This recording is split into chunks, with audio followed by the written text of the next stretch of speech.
移動腰部牽引器 N05B 佩戴教學，選擇合適尺寸。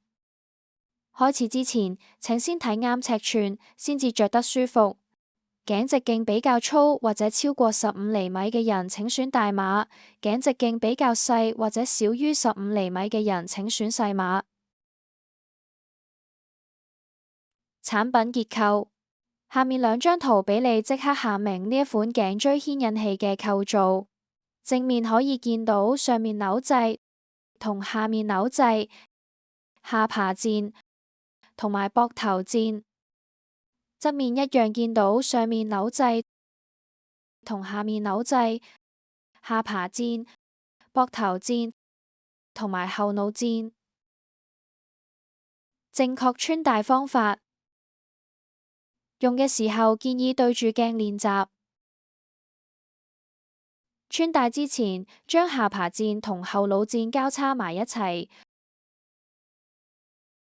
注意，千祈唔好將後腦鍵放喺下爬鍵前面。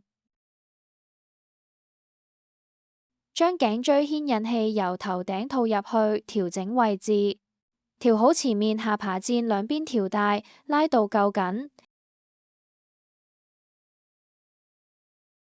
調好之後，確認下爬鍵平穩又貼實佢托住你個下巴。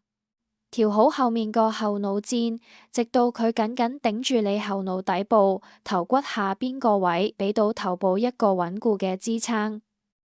呢個產品係利用膊頭同後腦骨呢兩個槓桿支點，先至產生到精準嘅牽引力，所以後腦鍵要放喺頭後面，膊頭鍵就要放咗膊頭頂。要確保全部帶都扣實而冇鬆開。準備動作：開始牽引之前，記得要頭部向後仰，望天花板。製造精準牽引力嘅關鍵就係喺後腦骨建立到一個有效嘅支點，所以牽引之前，你一定要將頭完全向後仰。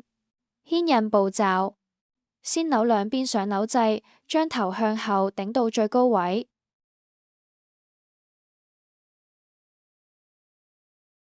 之後再扭兩邊下扭掣，主要力量會集中咗後腦，大約70%，下巴嗰邊大約30%。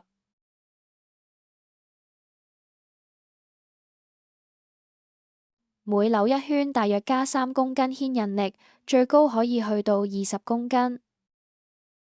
每日2次，每次大約15分鐘。如果覺得太用力或者唔舒服，隨時將下面個扭掣反方向扭鬆啲就得。正確除低方法：先將兩邊上下扭掣全部反方向扭鬆，